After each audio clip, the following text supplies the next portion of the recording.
Mas que bom que vocês estão aqui, fico contente. Quem puder abrir a câmera, eu agradeço. Quem não puder também não tem problema, eu entendo. Já vou deixar de antemão avisado que eu estou em casa. Então, se alguma criança passar aqui atrás, se alguém passar aqui atrás com uma camiseta do Brasil, acho que todo mundo deve estar na mesma, né, hoje. Então, acho que dá para entender, né? Bom, primeiro queria pedir desculpas pela troca de aula. Eu troquei a aula com o Odair, eu tive um problema de saúde, e aí, gentilmente, ele trocou a aula comigo, mas eu acho que, no fundo, ele ficou bem feliz, porque ele é super apaixonado por futebol, né? Então, acho que ele se deu muito bem. Pessoal, como é que a gente está? Vocês costumam esperar um pouquinho para começar a aula? Já começa direto? Como é que os professores têm feito? Tem esperado um pouco, mas hoje o quórum está bem baixo. Eu imaginei. Até está mais alto do que eu imaginava. Obrigada para vocês, guerreiros, que estão aqui comigo. Bom, mas então vamos. Vocês querem? A gente pode esperar mais uns 5 minutinhos só para ver se o pessoal Tudo bem. entrar? Eu vou fazer uma aula rápida, né? O meu tema é um tema que, enfim, é um tema legal. Eu gosto muito de habilitação, divergência e impugnação, mas é um tema que talvez não tenha a extensão de 2 horas. Então, queria combinar com vocês se a gente pode fazer uma aula um pouquinho mais curta, e aí depois a gente vai conversando, e aí eu fico para dúvidas, perguntas, enfim, acho que é um tema que, apesar de não ter muito conteúdo expositivo, talvez vocês tenham bastante dúvida. Então, eu fico aqui até as 9 com vocês, se vocês tiverem dúvidas, para a gente ir conversando. Pode ser? Tudo bem. Sim, pode ser, sim. Pode ser sim, tranquilo. Então, tá bom. Alguém daqui trabalha com recuperação judicial? Eu tenho uns créditos habilitados, só isso aí. E tenho muita dúvida com relação a crédito extraconcursal, porque eu acho que a lei é muito nebulosa e a jurisprudência também não ajuda. Juízes não sabem nada, ninguém sabe nada disso aí. Tá. Então, vamos lá. Eu trabalho com recuperação judicial pelo devedor. Ah, legal. É Valdes, né? Isso, trabalho na Moraes. Ah, você trabalha com o Odair e a Cibele. Isso. Legal. Tá joia. Marcelo, você que estava aí até agora, você trabalha com recuperação judicial? Acho que o Marcelo foi pegar uma água. Terezinha, Luiz. Oi. Oi, Marcelo. Oi, desculpa. Não trabalho com recuperação judicial, não. Não? Estou aprendendo aqui com vocês. Então tá bom. O Rafael eu conheço, ele é meu amigo do Instagram. Ô, doutora, tudo bem? Tudo jóia, e você? Eu também estou em casa aqui, né, pós-jogo, mas não trabalho com recuperação judicial, mas um dia espero trabalhar. Então tá bom.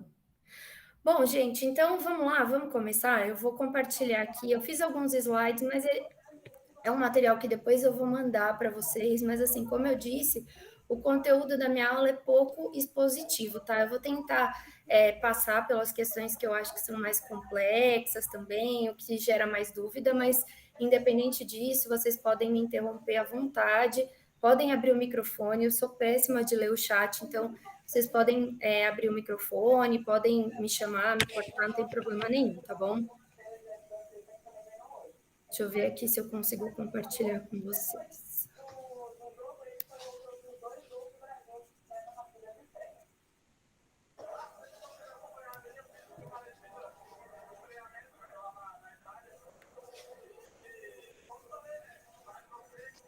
Eu acho que o ideal seria talvez o microfone ficar aberto só na hora das dúvidas, né, ou das interações. Sim. Só um pouquinho que o chefe está me ligando aqui, o Ivan. Só vou falar para ele que deu tudo certo, porque eu achei que não ia conseguir entrar aqui. Só um minutinho. Vocês estão vendo a minha tela? Tá só espelhada, ela tá... não tá a apresentação, mas estamos vendo. Tá. Tá vendo a tela infinita, né? Várias imagens, uma sobre a outra. Tá, então deixa eu ver aqui.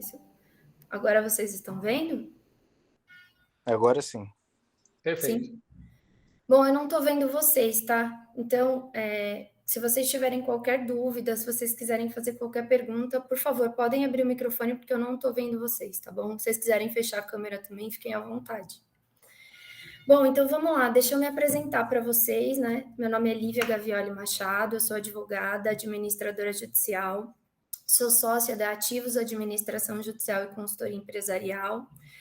Já atuo na área há mais de 10 anos, sou diretora do IBDE, do Instituto Brasileiro de Direito da Empresa, faço parte da comissão de São Bernardo de Recuperação Judicial e Falência, da comissão aqui de São Paulo, capital também, da comissão de Campinas e de mais um monte de comissão. Eu gosto muito dessa área acadêmica, faço parte da coordenação da Comissão de Direito Falimentar e Recuperacional do IASP, e, enfim, para mim é um grande prazer estar dando essa aula aqui para vocês hoje. A ESA, como sempre, com uma organização impecável, então queria agradecer mais uma vez a paciência de vocês e a parceria de estarem aqui comigo num dia de jogo, né, do Brasil. Bom, vamos lá. Então, hoje o nosso tema é habilitação, divergência e impugnação de crédito. Desculpa. Eu trouxe aqui para vocês uma linha do tempo, não sei se algum professor já deu essa linha do tempo, mas eu acho que é legal, antes da gente começar a falar do tema propriamente dito, a gente passar rapidamente só pelas fases para vocês entenderem mais ou menos como funciona um processo de recuperação judicial, para quem não atua na área, e destacar aí qual que é o momento que a gente vai tratar hoje, né? Então, nós temos na recuperação judicial a distribuição do pedido de recuperação judicial. Após a distribuição, logo em seguida, o juiz ele nomeia um perito para fazer essa constatação preliminar, já chamada de perícia prévia, hoje chamada de constatação prévia. Ela está lá disposta no artigo 51A, parágrafo 2º. Neste momento é quando esse perito nomeado ele vai até a empresa e verifica se de fato a empresa funciona, né, em cumprimento ao artigo 47, que é a função social da empresa, e também verifica se a empresa atendeu aqueles requisitos dos artigos 48 e 51, aquele rol de documentos, os motivos, as causas da recuperação judicial, a juntada de todas as certidões, enfim. Lá nesses dois artigos 48 e 51, vocês vão conseguir localizar na Lei 11.101 o rol de documentos necessários para o pedido de recuperação judicial. Posteriormente a essa análise, com a juntada do laudo pelo perito, o juiz vai analisar aquele laudo e vai proferir um despacho de deferimento do processamento da recuperação judicial ou indeferimento, né? Então, aqui a gente vai tratar dos casos de deferimento. No deferimento da recuperação judicial, o juiz vai, no próprio despacho, ele já vai nomear, aí sim, o administrador judicial, que é quem vai auxiliá-lo no processo inteiro, e também diversas providências, ele vai dar toda a diretriz do processo. Como ele quer que seja feita a juntada dos relatórios mensais de atividade. Não sei se alguém já deu essa aula aqui para vocês de relatório mensal de atividades. Sim, não? Não chegamos ainda a entrar nessa fase, não.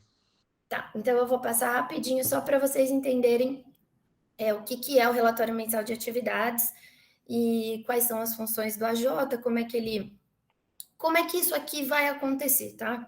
Então, o juiz dá esse despacho de deferimento. Nesse despacho de deferimento, já é determinada a publicação da lista de credores. Entre os documentos dispostos no artigo 48 e 51, a recuperanda vai dizer para quem ela deve. Portanto, ela vai juntar uma lista de credores separados por classe. Então, nós temos a classe dos trabalhistas, nós temos a classe dos credores com garantia real, a classe dos credores quirografários e a classe das micro e pequenas empresas. Nesse momento, ela vai juntar esse rol de credores, dizendo para quem ela deve, inclusive com endereço, CNPJ, se pessoa física, CPF, se pessoa jurídica, e-mail. Nós costumamos pedir essa lista de forma analítica. Por quê? eu preciso entender de onde vem aquele crédito. E aí é aí que a gente vai tratar na aula de hoje. É nessa parte que a gente vai... É sobre isso que a gente vai conversar na aula de hoje. Mas só para vocês entenderem. Proferido esse despacho, o juiz já determina a publicação do edital, que é esse edital do artigo 52, parágrafo 1º.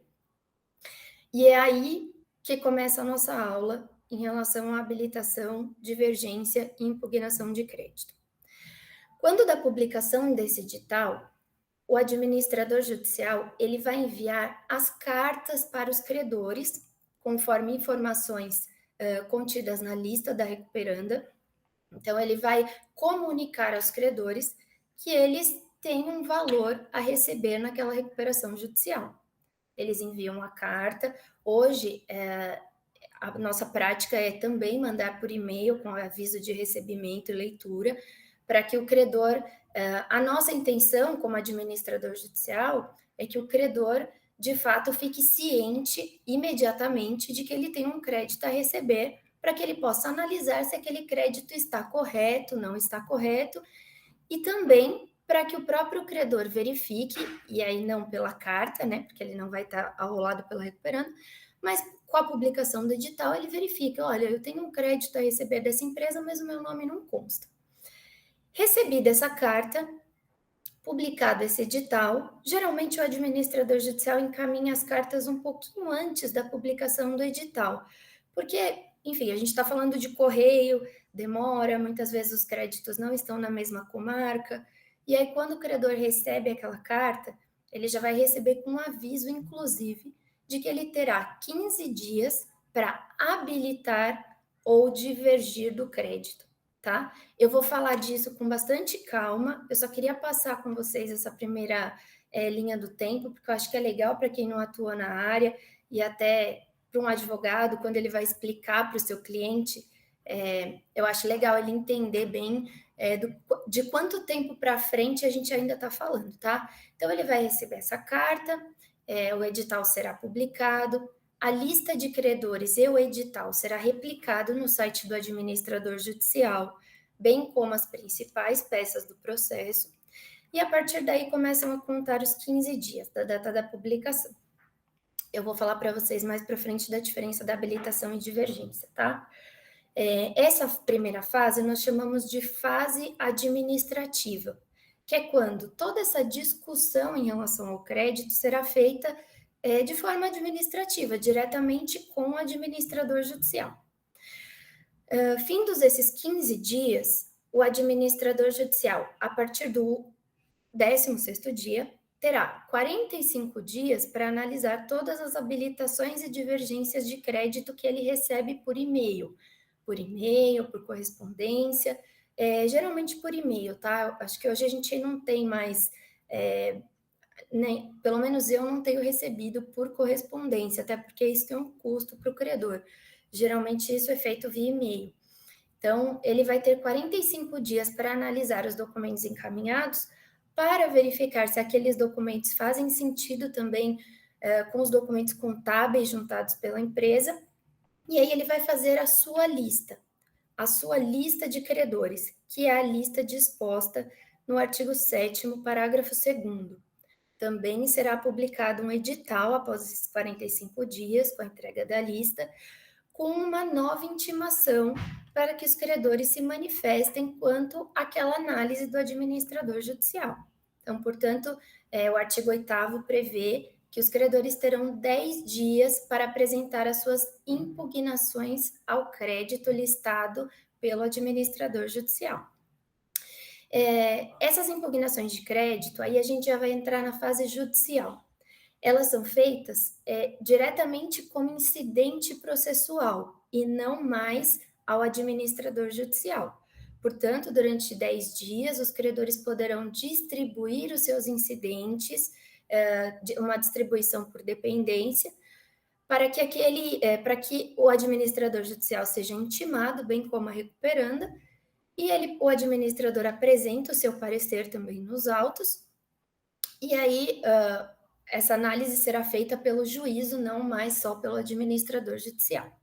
Mas também vou falar disso com mais profundidade um pouquinho mais para frente. Depois disso, durante todo esse período, nós temos duas linhas. Acho que a gente pode pensar assim de uma forma mais lúdica, né? Nós temos a linha da análise dos créditos, que é essa que eu estou passando para vocês. Então, apresentado o edital, 15 dias para habilitações e divergências, 45 dias após os 15 para o edital do 7º parágrafo 2º, e posteriormente 10 dias para impugnações de crédito, e aí a gente tem a linha do julgamento das impugnações com recurso, caso o credor entenda viável, entenda que o seu crédito ou que o seu pleito não foi analisado de forma correta. Então, essa é uma linha. Paralelamente a essa linha, nós temos a linha da recuperação judicial, que é o trâmite do processo não sob a ótica do credor, mas sim sob a ótica da devedora, as obrigações que a devedora deve cumprir. Então, nós temos lá, depois de 60 dias, nós teremos, depois de 60 dias da publicação do despacho de deferimento, nós teremos a apresentação do plano de recuperação judicial. O Odair já deu essa aula de plano para vocês, né? Sim? Não? Deu sim. Sim. Então, tá bom. Então, vou passar rapidamente. No plano, a gente vai...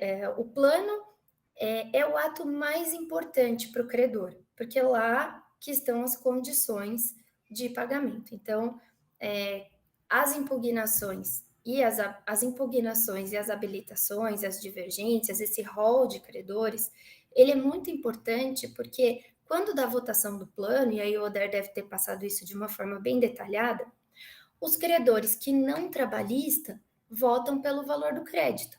Então, vejam, essas duas linhas que eu passei para vocês, em algum momento elas têm uma conexão, que é, com base no que foi analisado em relação ao crédito, ele terá o direito de voto, e aí, pelo valor do crédito, salvo os credores trabalhistas que votam, a gente fala por cabeça, né? E votam um voto contado individualmente, não pelo valor do crédito.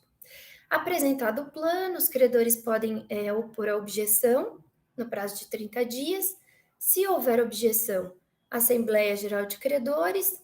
Na Assembleia Geral de Credores, o plano será votado e ele será ou aprovado pela maioria dos credores ou rejeitado. Se rejeitado, abre-se um prazo para apresentação do plano alternativo.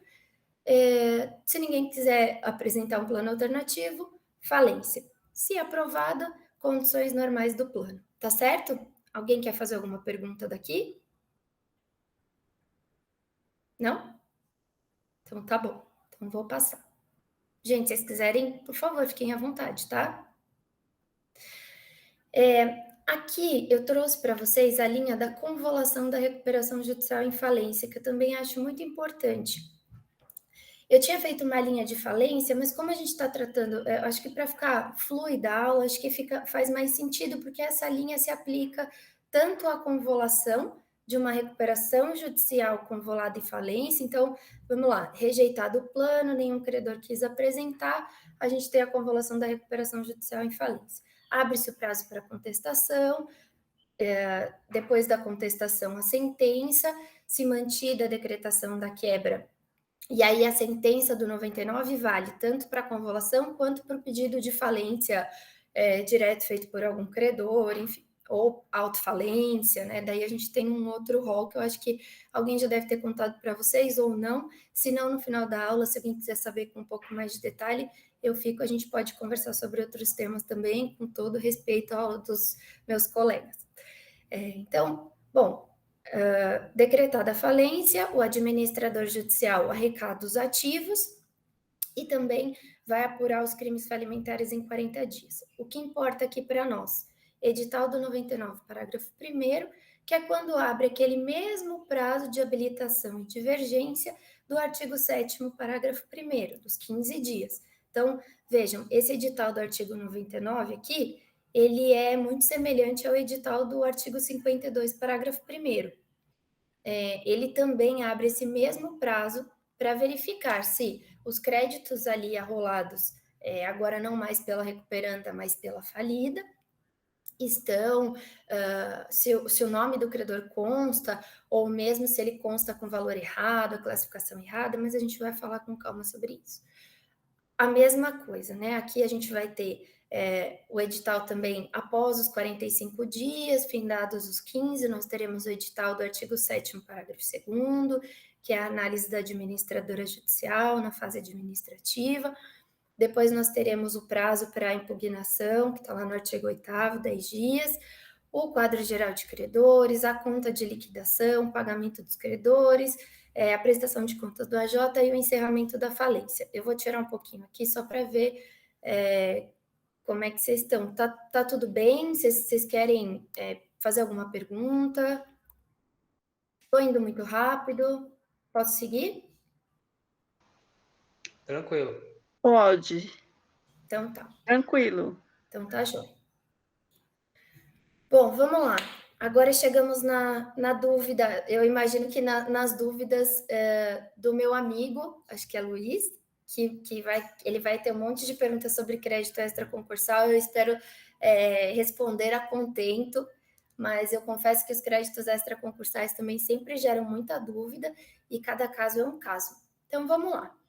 Bom, como eu estou aqui falando para majoritariamente advogados, né? Eu imagino que todos aqui sejam advogados, eu vou tratar como se eu estivesse contando para vocês como é que a gente vai lidar com essa habilitação de crédito diante do cliente, né? Então, o que é um crédito sujeito à recuperação judicial? Os créditos, eles são... Eu coloquei aqui os artigos, mas eu vou colocando mais informações e também, se vocês quiserem me interromper, pedir informações complementares, fiquem à vontade, tá? Estão sujeitos à recuperação judicial todos os créditos anteriores à data do pedido da recuperação judicial, ainda que não vencidos. Isso está lá disposto no artigo 49.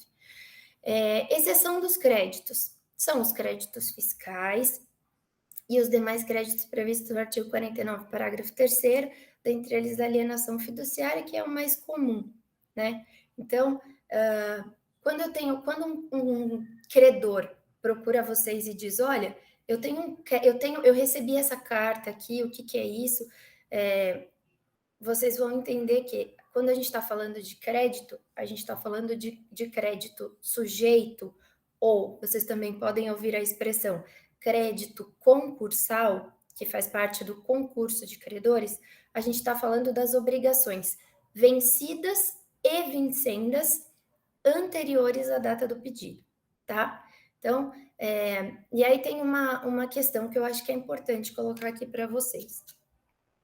O crédito, o meu credor é um credor trabalhista. Ele tem um crédito anterior, ele não recebe salário há 4 meses antes do pedido da recuperação judicial, mas ele continua trabalhando. E aí, como é que fica esse crédito dele? Né? Essas obrigações não vencidas, né? Por isso que eu trouxe esse exemplo do contrato de trabalho, porque ele foge um pouco a essa regra do ainda não vencidos, porque ele é um contrato diferente. Em relação ao que for anterior à data do pedido, é crédito sujeito. O que for posterior à data do pedido de recuperação judicial é crédito não sujeito, ou seja, ele não se submete às condições da recuperação judicial. Quais condições? Alguém já falou para vocês do stay period, daquela suspensão de 180 dias? Sim, foi falado, sim. Ah, então tá. Então vocês estão sabendo direitinho, né, o que é o stay? Até a aula do professor Ivan, a primeira, ela foi um panorama geral sobre todo o processo de recuperação judicial e falência, né? Assim, embora fez até uma linha do tempo, foi bem elucidativo. Ah, que bom, gente. Então, olha, vocês me desculpem se eu fui muito repetitiva aqui, tá? Eu vou seguir. Não, mas, com licença, mas vale a pena essas perguntas assim, porque tem coisas que são bem pontuais que a doutora está falando. Ah, legal. Então tá, mas se eu estiver sendo muito repetitiva, vocês fiquem à vontade para dizer, olha, já isso hoje em dia teve, tá todo mundo craque nisso, vamos para frente, tá? Não, mas fique tranquila, porque às vezes você fala coisas que todos que falaram repetitivamente, na verdade, complementaram com algum conhecimento que não estava pelo anterior foi falado. Então, eu acho até válido que você continue falando sem nenhum problema. Então tá joia, gente. Não quero cansar vocês, hein? Vocês já estão sendo super parceiros de participar da aula de hoje, então queria muito entregar meu melhor. Então, mesmo assim, o que vocês quiserem perguntar, mesmo do que não for da aula, ou então se tiver qualquer sugestão, qualquer pedido, vocês fiquem à vontade para fazer. Bom, então vamos lá. Os créditos são isso. Então, quando um cliente chegar e falar, olha, doutor, aquela empresa me deve, agora eu vi que ela entrou com uma recuperação judicial, o que é isso? Então, vocês já sabem responder o que é, e vocês também já sabem que o crédito é o direito de receber, no caso de um contrato, por exemplo, que não trabalhista, provavelmente a recuperanda vai colocar lá os valores vencidos e não vencidos, né? E ainda que ela não coloque, o credor também pode pleitear essa habilitação de crédito. Os créditos extraconcursais são aqueles créditos que não se submetem ao concurso de credores, que são as execuções fiscais.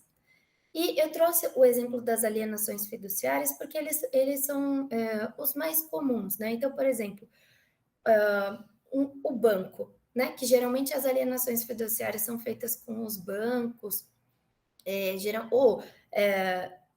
acho que o banco é o melhor exemplo nesse caso. Aquele contrato de garantia com alienação fiduciária, ele não se submete. Por quê? Porque você já tem um bem destinado àquele crédito, ao pagamento daquela dívida, tá? Então, ele está lá no rol do artigo 49, parágrafo 3º, que não se submete. Os créditos sujeitos à falência, aí é um pouquinho diferente. A gente já tem o fisco participando desse concurso de credores, e aí você tem os créditos não sujeitos listados no artigo 84. Diferença principal aqui, quando a gente está falando de recuperação judicial, a gente está falando de uma empresa ativa, a gente está falando de uma empresa que está buscando o seu soerguimento, ou seja, ela está negociando com seus credores para que ela consiga pagar aquelas dívidas e consiga permanecer no mercado, consiga se reorganizar, se reestruturar, reinventar a sua atividade, enfim, consiga retomar a normalidade, a sua saúde financeira, né? Então, a recuperação judicial, ela nada mais é do que uma ajuda, um benefício supervisionado pelo juiz e pelo seu auxiliar, o administrador judicial, para que aquela empresa tenha esses 180 dias de fôlego e consiga negociar as suas dívidas com os credores, propondo algumas condições de pagamento. Já na falência, isso é muito diferente. Por quê? Na falência, a gente não fala mais de uma empresa em atividade.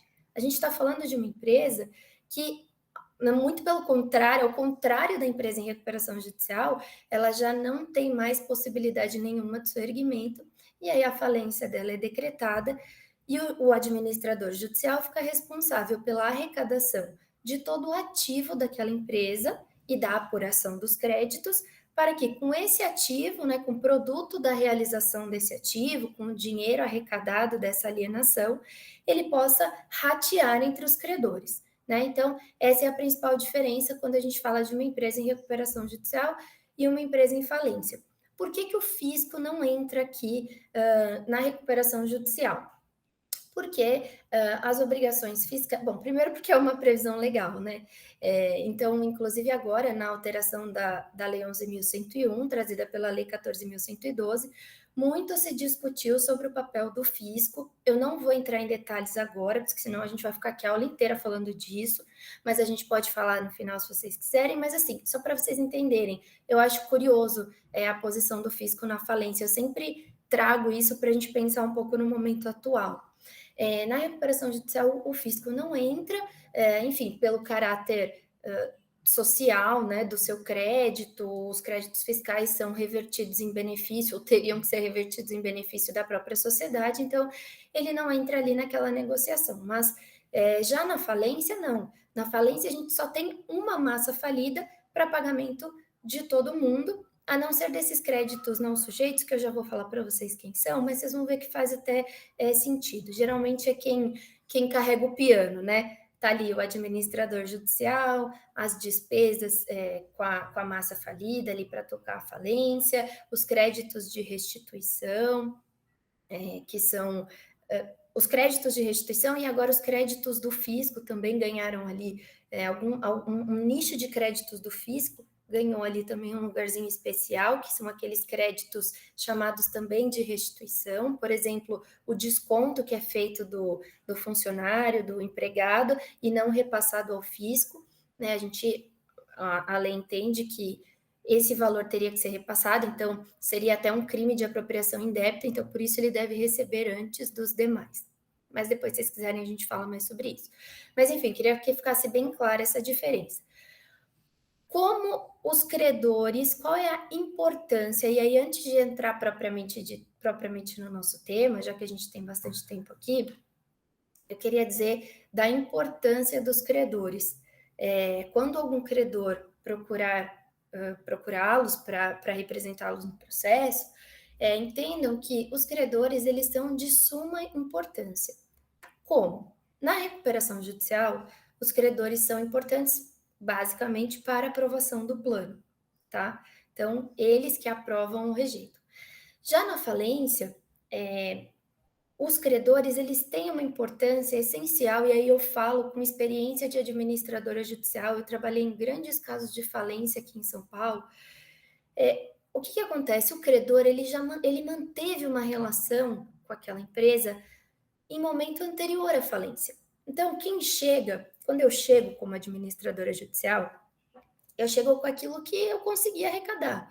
Os documentos, geralmente documentos com documentos faltantes, né? Balanço não completo, lista de documentos. Então, assim, nós perdemos um tempo, né, entendendo ali do funcionamento do negócio, possíveis fraudes, onde aquela empresa pode ter desviado o patrimônio, como que era a relação dela com o mercado, onde ela atuava.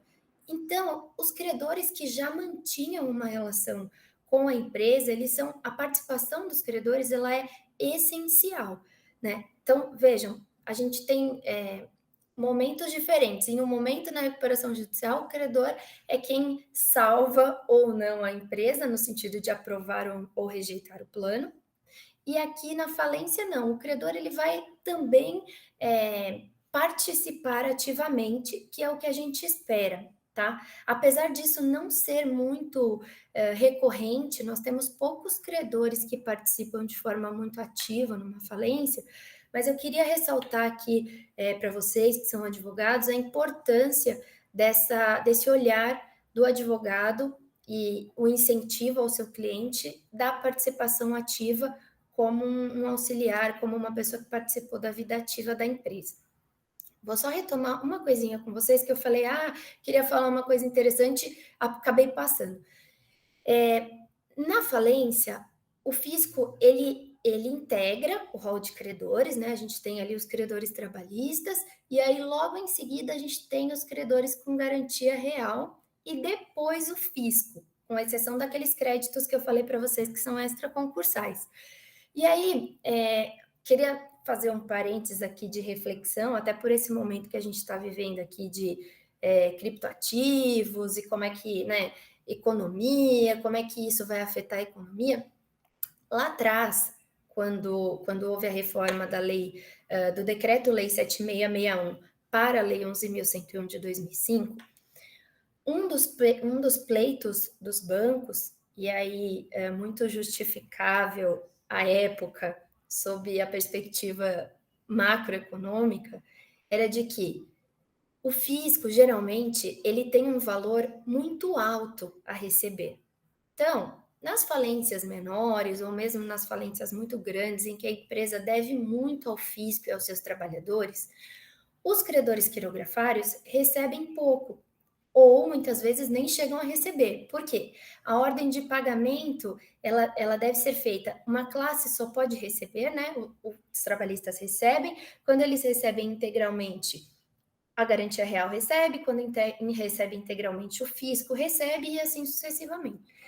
Então, assim, uma curiosidade que eu queria trazer para vocês a época, e foi uma coisa que me marcou muito, Porque à época a justificativa para esse privilégio ao fisco foi: os bancos que detêm a maioria das garantias reais, eles são quem fomentam a economia, quem emprestam dinheiro, quem de fato acredita no empresário, quem vai dar o subsídio para o empresário crescer, enfim. E, portanto, dentro da análise de risco que ele faz do não recebimento do seu crédito, ou do recebimento, ou dessas hipóteses, né, da empresa pedir recuperação judicial ou pedir falência, sempre que o banco vai emprestar dinheiro para a empresa, ele faz essa análise de risco. Bom, então, e se a empresa pedir recuperação judicial, como é que eu fico? Né? Por isso que a gente fala tanto de segurança jurídica na recuperação judicial e na falência, que a gente chama de insolvência, né? O combo, recuperação judicial, extrajudicial, falência, autofalência. Por que a gente fala tanto de segurança jurídica? Que é a previsibilidade e a segurança de que o judiciário vai agir de determinada forma linear, tá? Ainda que, lógico, os entendimentos mudam ao longo do tempo, a sociedade evolui, os entendimentos vão evoluindo também, mas, de uma forma geral, o entendimento ele deve sempre trazer essa previsibilidade, porque justamente essa previsibilidade faz com que a análise de risco desse empréstimo de dinheiro seja feita de uma forma mais branda, né? Então, quanto mais arriscado, maior os juros. Quanto mais previsível, mais estável. Essa foi a justificativa que os bancos utilizaram para brigar pela essa preferência do crédito lá na reforma da lei em 2005. Não sei se vocês concordam, se vocês discordam, cada um tem a sua opinião.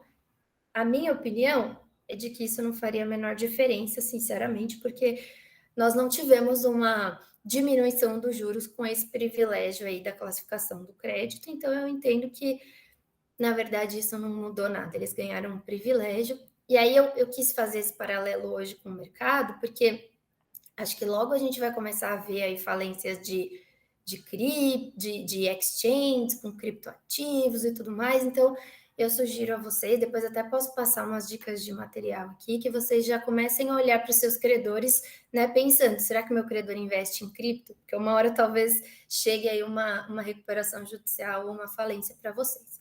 Mas vamos voltar para o nosso tema. Então, assim, queria que ficasse bem clara essa diferença, para vocês entenderem qual é a importância da atuação de vocês, né? Todas as aulas que eu dou, eu sempre tento trazer, assim, o sentido e o significado daquilo que vai ser estudado e qual que é a importância num contexto geral. Então, queria saber se ficou clara essa diferenciação da recuperação judicial e da falência e como o credor pode atuar em cada uma. Tudo bem? Vocês estão... Tá tudo bem? Tudo jóia? Então tá. Então vamos seguir. Eu destaquei aqui o artigo 6º, que fala: a decretação da falência ou deferimento do processamento da recuperação judicial implica suspensão das execuções. Eu não vou ler todos, tá, gente? Eu vou falar só o que eu acho que é mais peculiar, principalmente com a reforma da lei, e como é que eu acho que a gente precisa olhar para isso aqui e entender onde a gente se localiza, tá? Bom, vocês já tiveram um stay, 180 dias de suspensão das ações contra a empresa na recuperação judicial, certo? Pois bem, existem alguns tipos de contrato, e aí, desculpa, eu não sei se é Luiz seu nome, eu não tô vendo a tela, mas a pessoa que falou sobre os créditos extraconcursais... Sou eu, Luiz, isso. Luiz, né? Então, Luiz, eu não sei se você já tem esse conhecimento, eu vou falar aqui, se você já tiver o conhecimento, você me ajuda a falar de algum caso aí que você tenha, mas assim, lembrando que as obrigações, quando você faz um contrato com uma empresa, enfim, qualquer tipo de contrato, geralmente se pede uma garantia. E essa garantia, ela nem sempre é extraconcursal. Pode ser que o próprio sócio dê uma garantia, pode ser que ele seja um coobrigado àquela obrigação. Significa um coobrigado. Um obrigado, se a empresa não pagar, né, como um fiador. Se a empresa não pagar aquela dívida, o co-obrigado poderá ser executado na sua pessoa física ou com a sua garantia fidejussória oferecida ali. Então, o que é importante a gente saber? É importante a gente entender que os 180 dias, eles valem para a empresa, relação empresa-empresa ou relação credor empresa-devedora, tá? As obrigações contraídas pelos sócios, elas podem ser executadas normalmente, com uma exceção, que é esse inciso segundo, suspensão das ações ajuizadas contra o devedor, inclusive daquelas dos credores particulares dos sócios solidários. Quando a gente estudou esse artigo, muito se surgiu de dúvida, e os advogados de recuperanda, tá aí o moço que trabalha com o Odair, o advogado que trabalha com o Odair, que não me deixa mentir, super, né? Não, então quer dizer que as obrigações dos sócios, dos credores particulares vão poder entrar na recuperação, 180 dias, mas não, né? Então aqui eu destaquei, sócio solidário. Quem é o sócio solidário? É aquele sócio que responde de forma ilimitada. Ele não tem a proteção da separação do patrimônio, pessoa física, pessoa jurídica. Então, as execuções contra este sócio integram esse rol de ações suspensas, tá? E esse crédito também se mistura com os créditos da própria recuperanda. E aí, assim, qualquer crédito, o não pagamento do cabeleireiro, a unha, ou a geladeira da casa, não. Tem que ser créditos relacionados àquela atividade empresarial. Então, Só uma questão, posso interromper? pode. Eu queria tanto ver vocês, eu não sei como fazer aqui. Então, eu estou até com a câmera desligada porque diz que não pode ver. É o seguinte, essa suspensão se refere exclusivamente a créditos concursais. Sim, Quem tem crédito extraconcursal pode executar. exatamente. Então, porque é o seguinte, não é dado tratamento especial nenhum a crédito extraconcursal oriundo de ação trabalhista. Então, o empregado que trabalhou depois do período, depois da distribuição da ação, ele tem um crédito, esse período ele tem crédito extraconcursal. Exatamente. E nós, como advogados, todo honorário de sucumbência é extraconcursal, porque depois tá certo. E não tem tratamento especial nenhum. Você está me perguntando ou você está afirmando com muita indignação, Luiz? Eu estou as duas coisas. Gente, desculpa Porque essa tela infinita. eu tô Eu queria perdidinho. tanto ver vocês e poder ver e falar e apresentar, mas eu não sei como faz. Então, Porque meus créditos são eu tenho crédito concursal e extraconcursal. Estes extraconcursais são oriundos de ação trabalhista e são honorários meus de sucumbência. E tá. não só eu não sei, como o juiz da vara aqui, pelo menos o pessoal do cartório, não sabe como se comportar, e os juízes trabalhistas daqui também da região também não sabem como se comportar com relação a isso. Onde você está, Luiz? Eu estou em Taubaté. Em Taubaté. Olha, Luiz, gente, eu vou parar aqui, daqui a pouco eu volto, tá? Para eu falar com o Luiz, porque essa tela fundo infinito não dá. Luiz, é o seguinte, eu atuo já há mais de 10 anos, eu atuei como advogada de um administrador judicial, depois saí, abri minha empresa, hoje dou consultoria também, e assim, essa questão, ela sempre foi muito discutida, tá? Hoje a gente tem uma jurisprudência bem pacificada em relação a essa questão dos créditos extraconcursais. Inclusive, vou fazer um complemento aí à sua pergunta e à sua indignação. Que acontece? Vamos supor, o credor trabalhou lá de 2000 a 2005, ele tem de 2000 a 2002, ele tem esse período para receber. Em 2002, a empresa pediu recuperação judicial, ele trabalhou de 2002 a 2003, saiu e entrou com uma ação trabalhista, certo? O que ele vai fazer? Ele vai pedir a reserva daquele valor nos autos, a reserva do valor concursal, ainda que não julgada a reclamação trabalhista. Eu vou explicar para vocês isso com mais calma, mas assim, só para entender,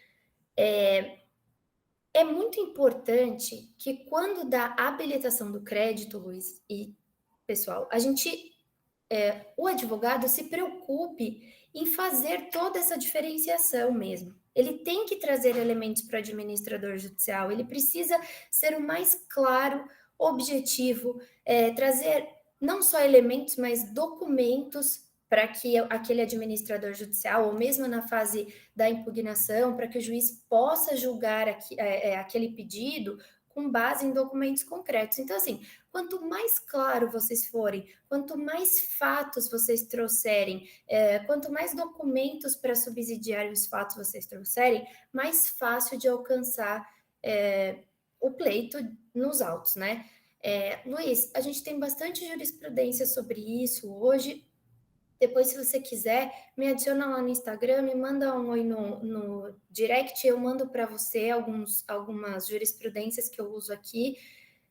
É uma questão super, né, hoje, mais tranquila, né, a não ser que seja alguma coisa muito excepcional, mas pelo que você está me falando, se for só esse período, esse lapso temporal, a gente utiliza, inclusive, a premissa de que a concursionalidade do crédito se dá pela data do fato gerador e não do julgamento da ação. Então, portanto, se o período laboral foi anterior, esse crédito é concursal, mas se ele continuou trabalhando depois do período da recuperação judicial, esse crédito que excede esse período depois do pedido, ele é sim extraconcursal. Então, eu não tenho problema nenhum com relação a isso aí, é definir um crédito e outro. Inclusive, os créditos concursais estão habilitados, não tem problema nenhum com isso.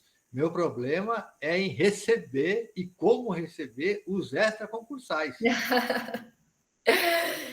Luiz, essa é a pergunta do milhão, meu amigo. Essa é a pergunta do milhão, porque claro que quando a empresa entra em recuperação judicial, a gente tem essas dificuldades, né? O juiz, esse período do stay, dependendo do juiz, eu não sei como são os seus juízes aí de Taubaté, mas o juiz olha lá, não está em recuperação judicial, não está em recuperação judicial, como é que a gente faz? Suspende, não suspende? Olha, eu acho que assim, se eu fosse você, se você estiver me perguntando um caso concreto, eu juntaria o máximo de jurisprudência e o máximo de doutrina possível na sua petição para que o juiz tenha ali já tudo na mão, para que ele consiga julgar de uma forma com mais segurança. Imagino que você tenha feito.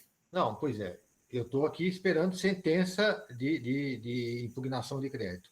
Mas o meu problema é com relação, como os meus créditos são todos trabalhistas, o que eu faço? Eu peticiono no juiz trabalhista, que já tem sentença, transitou em julgado, tudo certinho. Peticiono dizendo, olha, essa parte do crédito é extraconcursal, não cabe ao juízo civil resolver nada, cabe à juíza do trabalho. Segue a execução. Isso, segue a execução. E ela vai executar, o juiz vai dizer isso aqui, esse bem não pode, porque não sei o quê. E eu até conversei com os professores, a minha ideia era, inclusive, pedir para o juiz trabalhista oficiar o juízo da recuperação, dizendo, olha, juízo, tem esse crédito, assim, que é extraconcursal. E, pelo menos na parte destinada à falência da lei, diz que esse crédito é precedente, tem precedência sobre os outros. É a falência ou é RJ? Agora você me confundiu. Está em RJ, por enquanto, mas vai ser falência. É certo que vai ser falência. Tá. Pois essa parte do crédito ter precedência só vale para falência? Não pode ser usado analogicamente para RJ? Claro, não deve, na apreciação do crédito, o crédito que for constituído após o pedido da recuperação judicial é extraconcursal. Então, ou seja, o juízo civil que cuida da RJ, ele tem que saber disso aí, porque ele tem que, embora não seja concursal, ele tem que ter conhecimento para saber, esse crédito tem que ser pago antes. Estou errado? Um pouco, porque assim... Não, Luiz, não desanima não. É porque não desanimo, eu só quero entender, porque para mim é nebuloso. Tá, é o seguinte, eu vou responder rapidinho, aí depois, se você quiser ficar no final, Eu até fico mais que às 9 com você. Só não vou ficar até mais que 10h30, porque eu também quero tomar minha cervejinha. Mas se você... A gente pode ficar até umas 9h30 e a gente conversa especificamente sobre isso, tá bom? Mas assim, na recuperação judicial, o crédito extra concursal você pode cobrar normalmente por meio da execução. O crédito que for concursal você recebe nos termos do plano, se ele já for aprovado. Isso é bem claro, a gente tem muita jurisprudência sobre isso, então eu imagino que você não vai ter dificuldade. Ele tem que receber antes de todo mundo? Aí você está pensando com a cabeça da falência, porque na falência é que você tem essa ordem de preferência. Na recuperação judicial você não tem, você tem formas de pagamento. O crédito trabalhista tem que receber até 1 ano, prorrogável, até 2 anos prorrogável? Tem. Mas, assim, na recuperação judicial, ele pode pagar o trabalhista e o quirografário junto. Tanto, ele vai misturando, ele vai fazer ali um parcelamento da forma que for mais conveniente para a empresa que os credores aprovarem, tá? Então, não tem essa ordem restrita de que primeiro tem que receber um, depois receber outro. Aí são coisas diferentes, tá bom? Mas depois a gente volta aí para falar mais um pouquinho sobre isso. Então, vou voltar aqui com a minha apresentação para vocês, tá bom? Gente, tá tudo bem? 20 pessoas, Então, vocês são ótimos, obrigada, viu? Então, eu fiquei um pouco de dúvida com relação a esse inciso segundo que a senhora estava falando sobre os credores particulares do sócio solidário. Se Tá, pudesse vamos repetir voltar só lá. essa parte para eu entender melhor. Claro, peraí, vamos voltar lá no slide, peraí.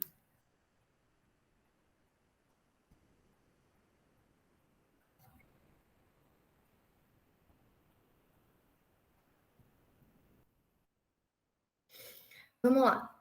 A lei, ela traz a previsão da suspensão das execuções ajuizadas contra o devedor, inclusive aquelas dos credores particulares do sócio solidário, relativa a créditos ou obrigações sujeitos à recuperação judicial ou à falência. O que isso significa?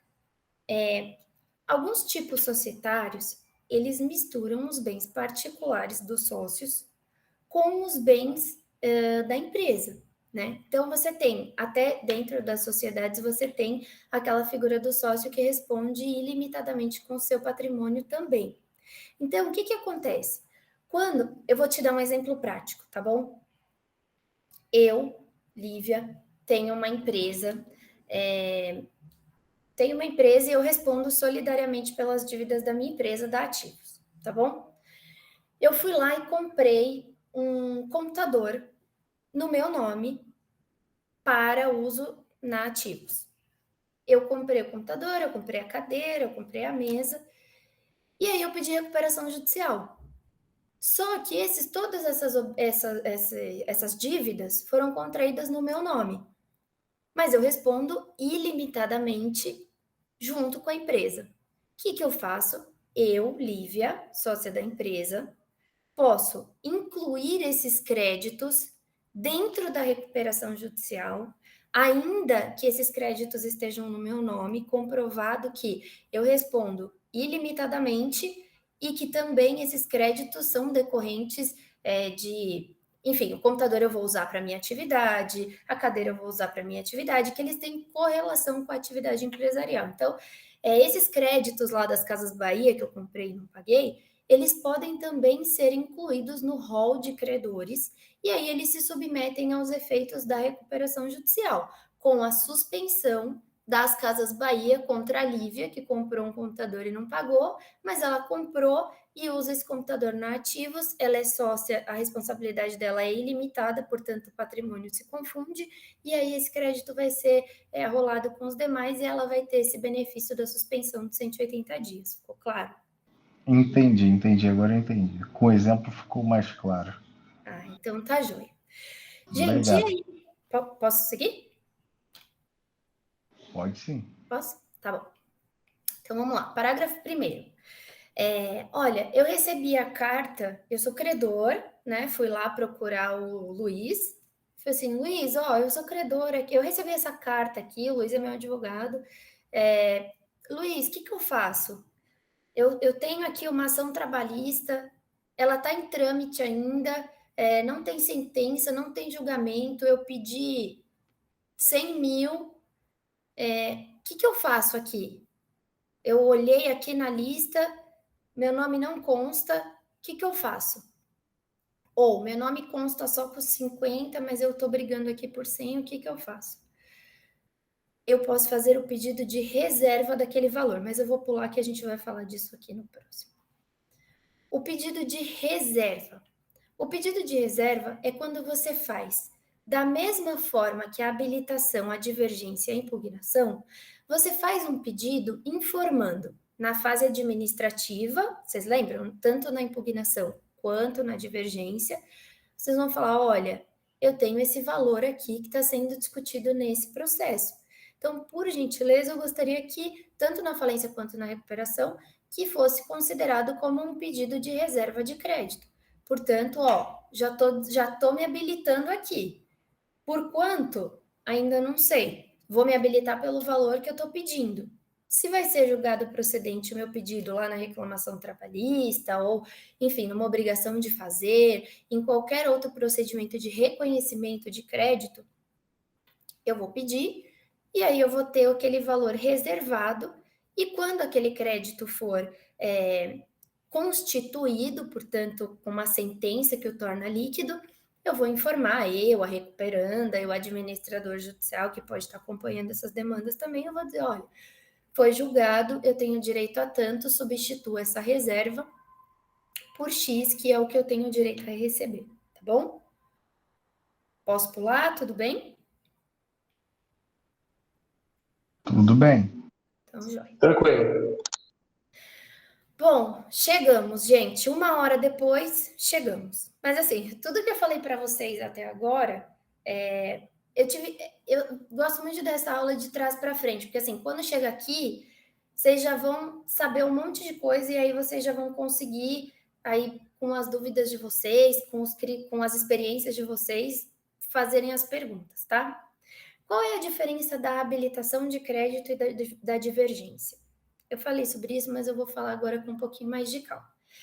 Bom, apresentou eu, recuperanda, apresentei a minha lista de credores, dizendo que eu devo para o Renato R$1.000.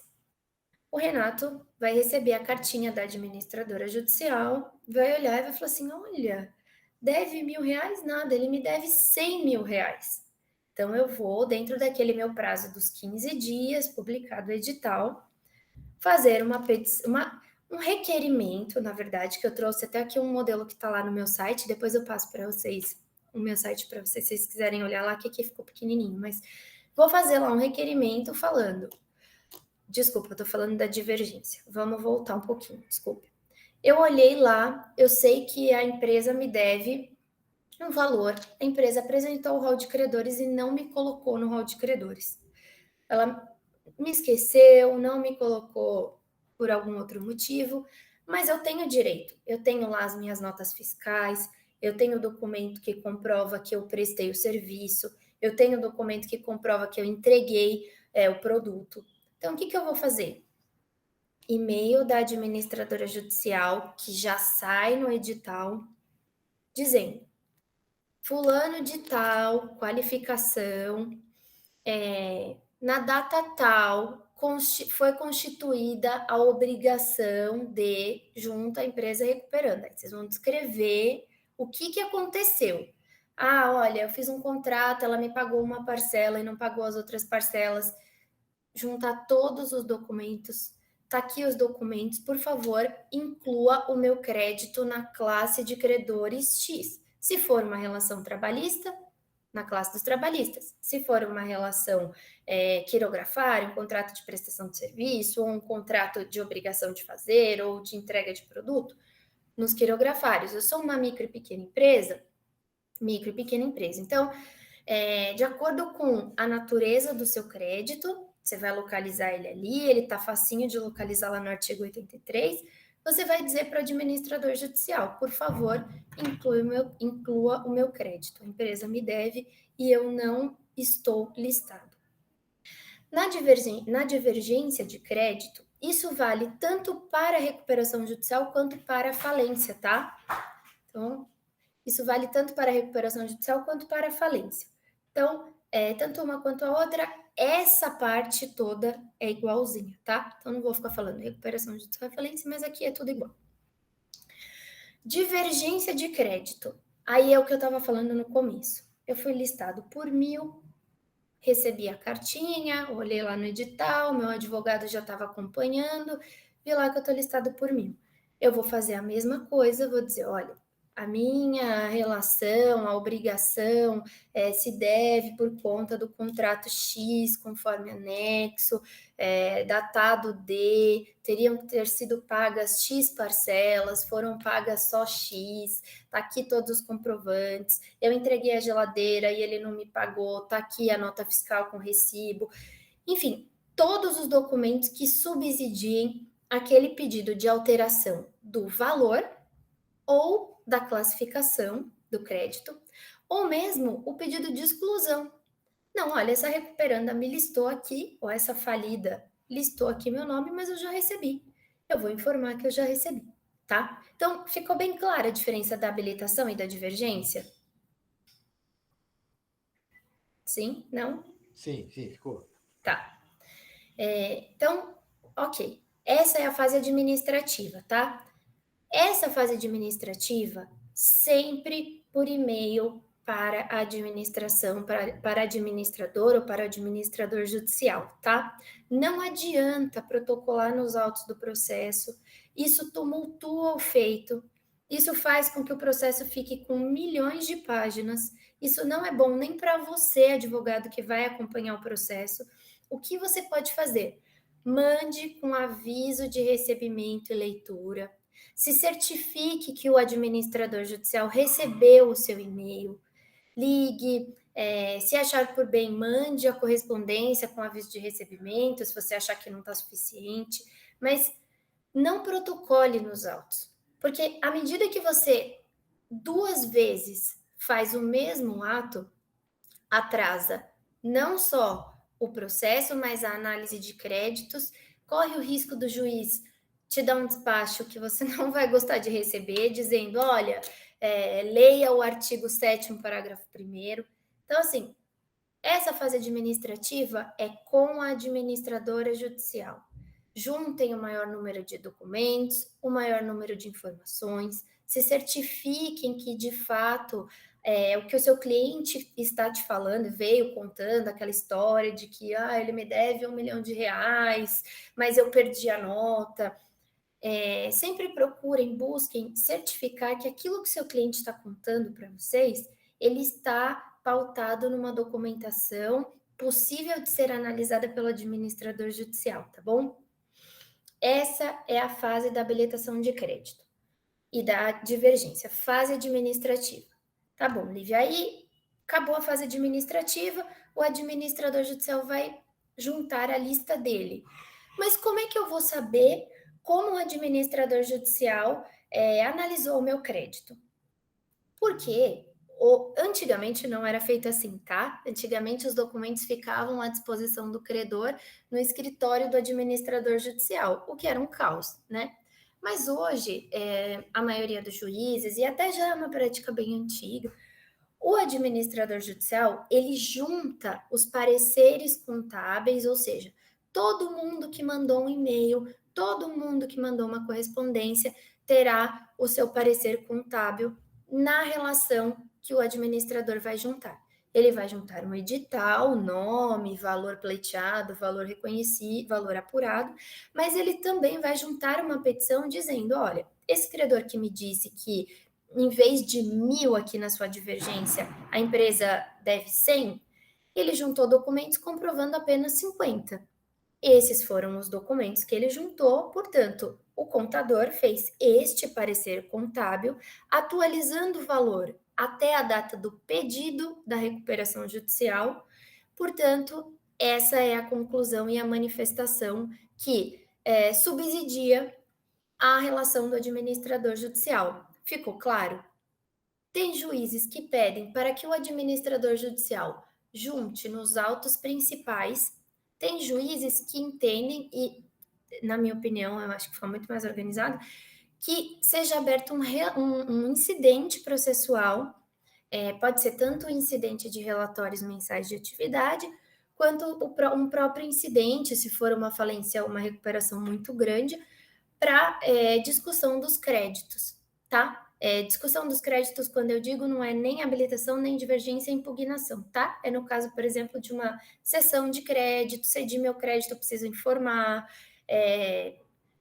o titular do crédito morreu, eu sou o espólio, eu sou o inventariante, eu quero habilitar o espólio, ou quero me habilitar.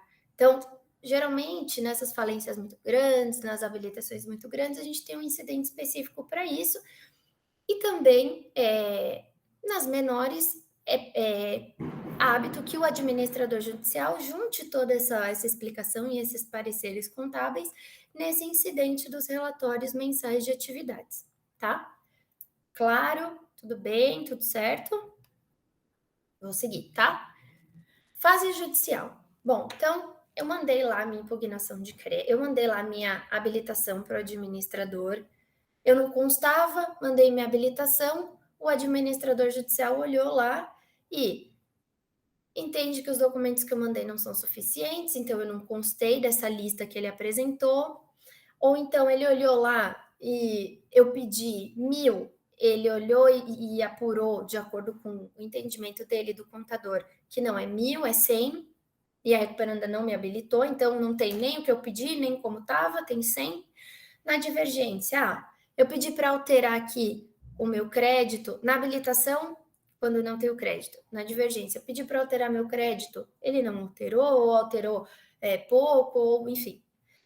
A impugnação de crédito é a forma que vocês terão de contestar essa lista do administrador judicial, tá? Então, o administrador judicial fez lá a análise dele, eu não estou de acordo, ele não viu que eu juntei uma nota fiscal a mais, deixou de analisar um documento que eu encaminhei para ele por e-mail, ou então, enfim, a conta não está correta, o que eu posso fazer? Eu posso impugnar, e aí judicialmente, este valor da lista do administrador judicial. Ficou claro?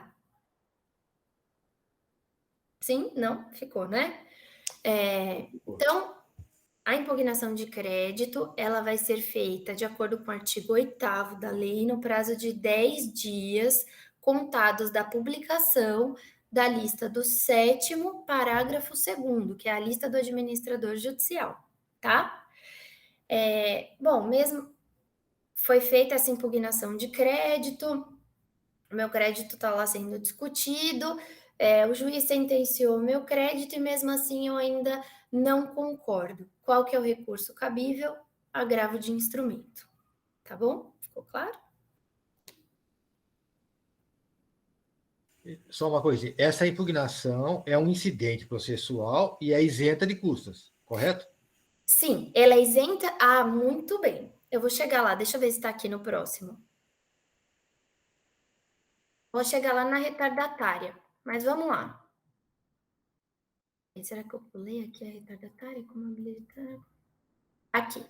Eu vou chegar nas retardatárias, mas como a gente já deu 8h15, eu vou falar um pouquinho das retardatárias, porque daí eu acho que faz mais sentido, tá?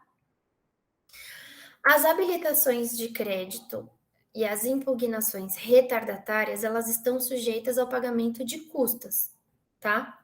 Então, aqui, ó, o artigo 10, ele é bem claro quanto a isso. Então, só um pouquinho antes, acho que foi o Luiz, né, que me fez essa pergunta.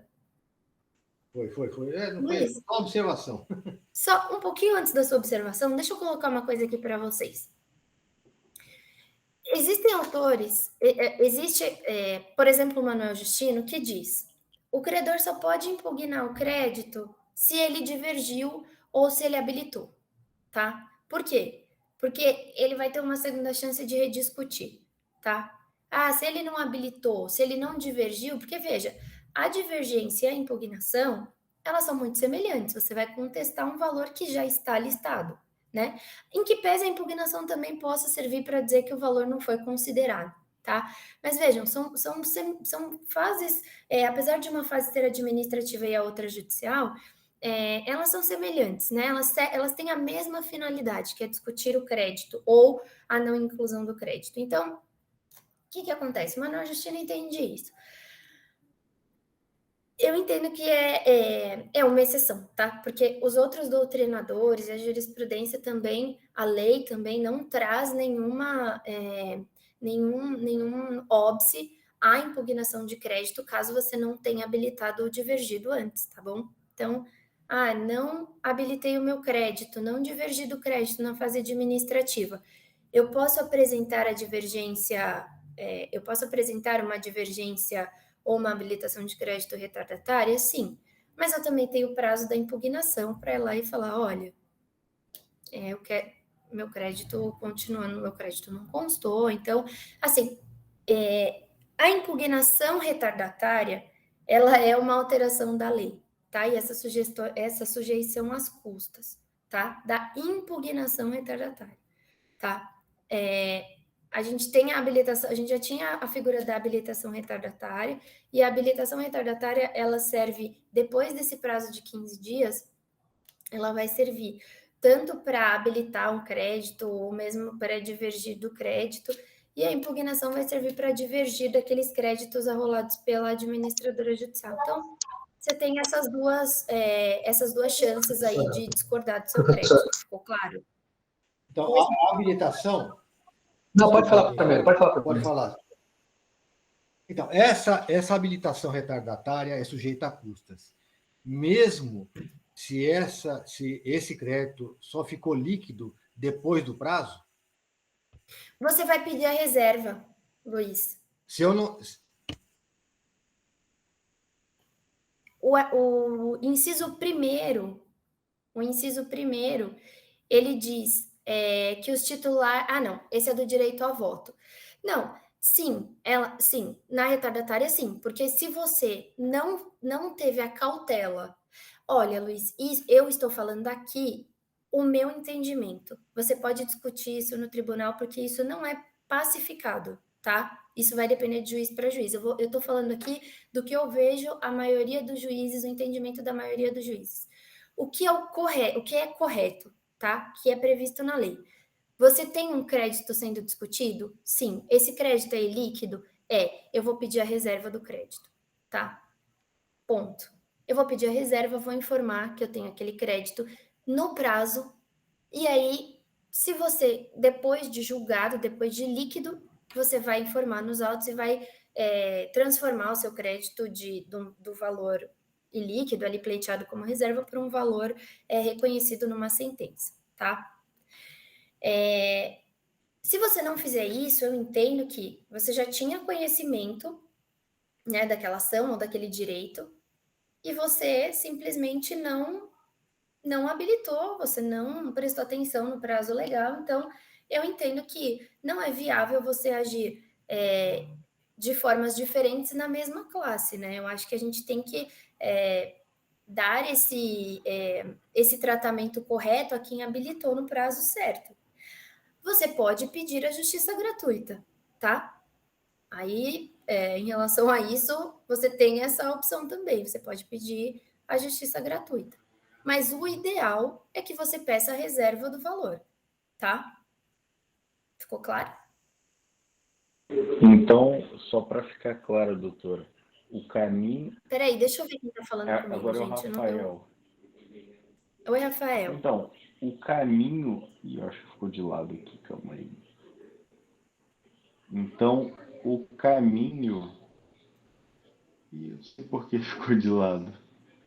Mas... não, tá certo. Tá Estou te vendo direitinho. Tá. Então, o que eu queria dizer é o seguinte. Então, o caminho, nesse caso, é fazer essa impugnação retardatária.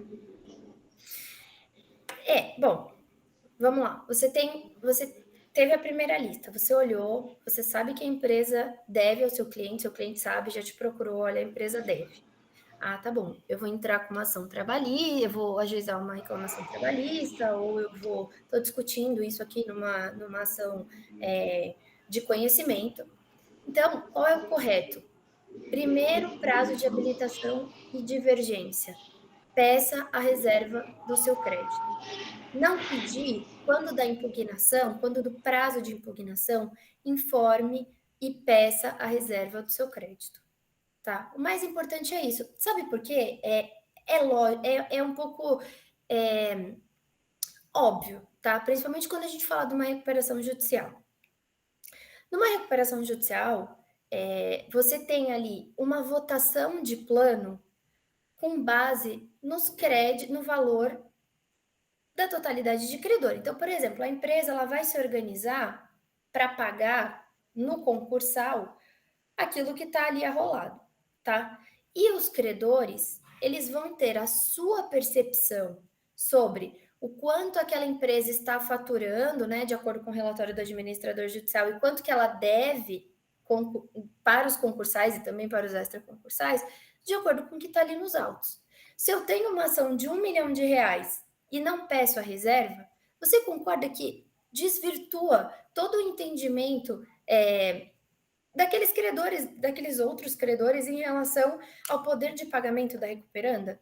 Então, eu acho que assim, é muito óbvio que é muito óbvio, eu acho que muito correto que o credor peça sim a reserva do crédito.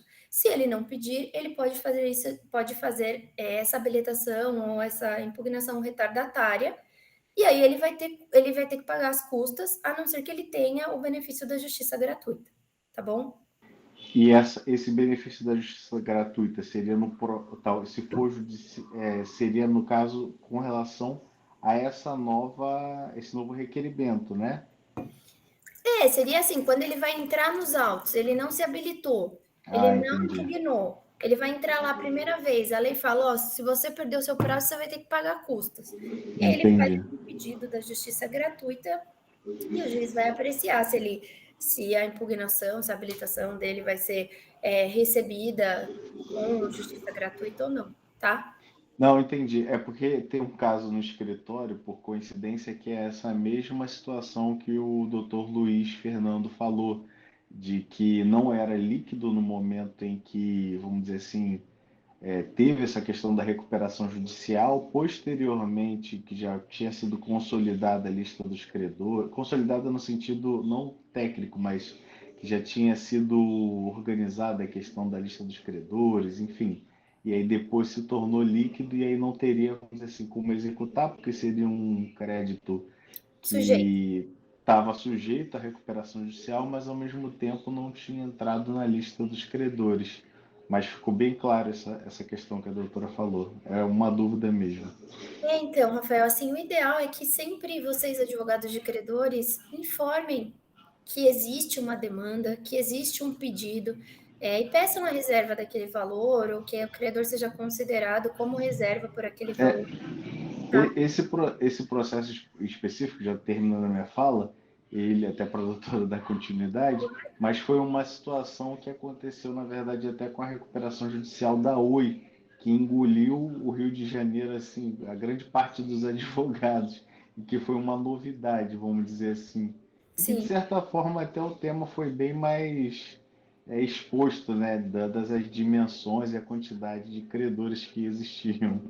Sim, então, é assim, gente, é isso que a gente traz, assim, tirando o que está expressamente na lei, o entendimento de cada juiz sobre justiça gratuita, se os documentos foram suficientes ou não para conferir o benefício da justiça gratuita e não pagar as custas, isso é entendimento do magistrado. Então, por isso que eu digo, sempre façam esse pedido de reserva quando existir uma demanda em andamento em que o valor ainda não foi reconhecido, tá bom? Isso é muito importante, principalmente para o administrador judicial. Vou voltar aqui. Boa noite. Oi, eu tenho uma pergunta. Quem que está me perguntando? Boa noite. Oi, tudo bem, Sérgio? Tudo bem. Nas essas retardatárias que você mencionou, eu estava pensando aqui comigo, né? Eu não lido na área, e a pessoa, por exemplo, como falou, não foi listada entre os credores, ela não foi listada e descobriu depois do prazo de que haveria possibilidade de entrar na recuperação judicial. Ela vai entrar como nessa parte das retardatárias? Sim. Ela vai apresentar lá o pedido dela de inclusão de forma retardatária. E aí ela teria como alegar alguma coisa diferenciada, como a lei da justiça gratuita ou algo assim?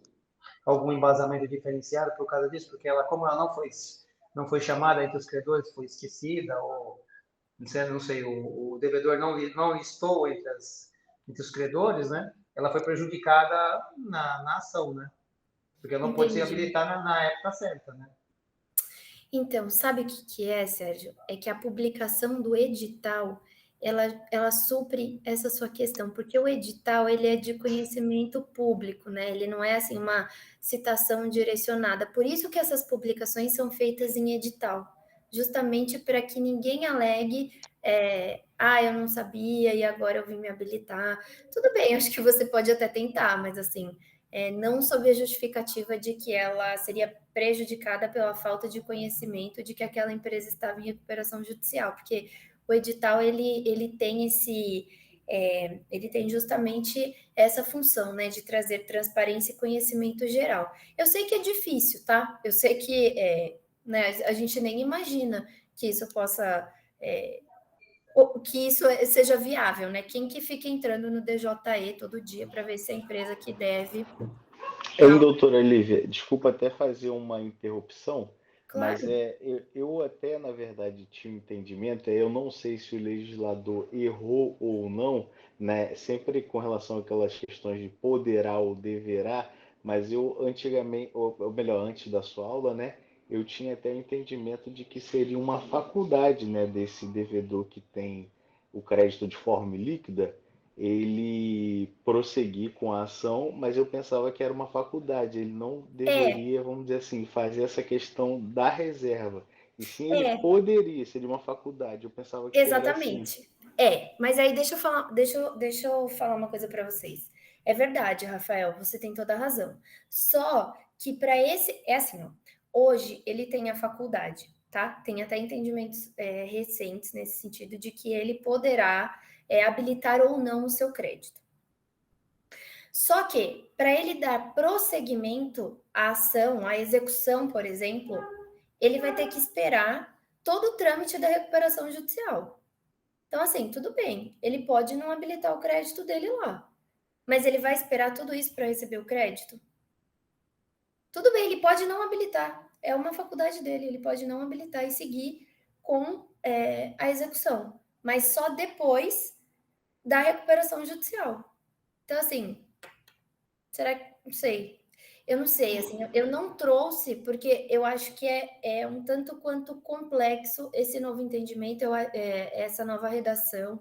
Eu acho que esse poderá, ele traz uma falsa. Essa é a minha opinião, tá, gente? A minha opinião acadêmica. Ele traz Então, e uma. desculpa até lhe interromper novamente, mas Pois assim, não. até da forma como a doutora tem exposto, na verdade é uma faculdade que acarreta um ônus, né? Da questão das custas, de ser retardatário. Então acaba sendo uma faculdade com esse ônus, né? Então o ideal realmente é não esperar, e sim fazer uma reserva, né, de crédito. Sim, a não ser que o seu credor não queira participar da recuperação judicial, não queira votar, pode passar, filho. A não ser que o seu credor não queira participar da recuperação judicial, mas aí ele vai ter que esperar a recuperação judicial para ele poder seguir com a execução dele. Isso aí é o melhor caminho? Eu não sei, eu acho que é assim, quando a gente fala de credores, bancos, fundos, bondholders e outros credores mais, como eu posso falar aqui para vocês, assim, que tem um suporte financeiro, que tem um apoio jurídico, um corpo jurídico, que tenha suporte financeiro para esperar a recuperação judicial para poder executar, que acha que é o melhor caminho, tenha toda essa análise econômico-financeira do seu crédito, eu acho que tudo bem. Assim, não estou querendo doutrinar ninguém, existe essa possibilidade, mas na minha opinião, eu acho que o credor, sobretudo o credor trabalhista, ele tem segurança, ele tem garantias para brigar na coletividade de credores muito maior do que ele teria para brigar numa execução individual, e também o prazo para ele brigar nessa execução individual seria, a execução ficaria suspensa por muito mais tempo, né? Então eu acho que é importante que vocês sempre pensem com efetividade nas medidas que vão ser adotadas para o seu cliente, né? Então, enfim, eu entendo que... Doutora, Pois não. doutora, perdão interromper. Nessa discussão aí que o colega apresentou, só uma dúvida que eu tenho. Se eu esperar para terminar, ainda que eu prefira esperar terminar a recuperação judicial para poder continuar com a minha execução do título. E até tem decisões recentes aí do STJ dizendo que ele vai se submeter ao plano mesmo ele não participando da recuperação. A questão não é exatamente essa. A questão que eu gostaria de saber é a execução dele. Enquanto ele está esperando a recuperação judicial, porque às vezes a recuperação pode demorar muito, fica suspenso além do stay period ou só durante o stay period? Olha, Pelo prazo prescricional, é a minha dúvida, né? Porque aí, sim. quanto tempo vai durar? Sim. Não, ele fica suspenso durante o período do stay. Mas lembrando que o stay pode ser renovado uma vez e ele pode ser, se a recuperanda não der causa, ele pode ser renovado, ele pode ser renovado, enfim, até o plano ser aprovado. A ideia da nova lei é que ele não que ele seja só uma vez, né? Em casos muito raros, talvez, até a Assembleia. Mas ainda assim, tem recuperações judiciais que se arrastam por muito tempo. A Oi aí que o colega falou está se arrastando. Quanto tempo já foi aprovado o plano e se arrastando e não acaba. Sim. E aí eu fico com o título parado, a prescrição está interrompida, eu posso ficar tranquilo, por exemplo, 10 anos lá de recuperação judicial? Ou não? Olha, Jorge, boa pergunta. Eu vou pesquisar e te mando, tá bom? Entende, doutora? Porque assim, durante o stay, perfeito. Ok. Eu prefiro não participar da recuperação judicial, vou ficar com o meu título aguardando. Então, o stay está suspenso. Acabou o stay, eu vou entrar com a execução? Não posso, porque ainda tem a recuperação, eu tenho que esperar acabar. E meu prazo prescricional? Eu conheço não, recuperação judicial que está tramitando 8 anos. É verdade. Eu prometo fazer essa pesquisa e aí eu mando para vocês. Só fazendo uma consideração, eu acho que essa questão Vai lá, eu acho que essa questão que o colega está dizendo, na verdade, uma vez que o plano seja, vamos dizer assim, se dê continuidade, que se ele for aprovado, tem a questão do juízo universal, né? Atrai todos os processos para a recuperação judicial e o plano, né? Não, mas isso durante a recuperação e no período de prova. Passado, eu posso tramitar depois nas unidades onde tem competência. Não tem mais juízo universal, acabou a recuperação. Sim, encerrada a recuperação judicial, acabou. Então, mas se for crédito concursal, você está perdendo privilégio aí. Sim. Aqui, ó, agora... o Valdes vai trazer para a gente o posicionamento mais atualizado. Vai lá, Valdes. Que levantou a mão. Cadê o Valdes aqui? Valdes, você levantou a mão? Não. Ô, Valdes, liga o microfone. Eu acho que ele está com o microfone desligado. Eu acho que talvez seja o microfone dele que não esteja funcionando, porque parece que está aberto. Não está saindo som, Valdes.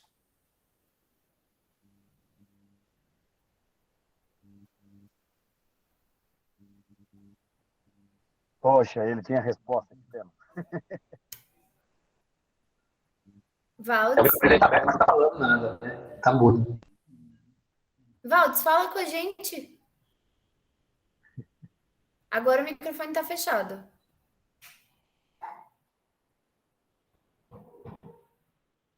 Acho que ele não está... Valdes, fala... Não foi. Acho que você deve estar conectado em algum fone que está no bolso, alguma coisa assim, e aí não está... Tem que desligar o Bluetooth. Agora sim. Opa! Desculpe. Porque...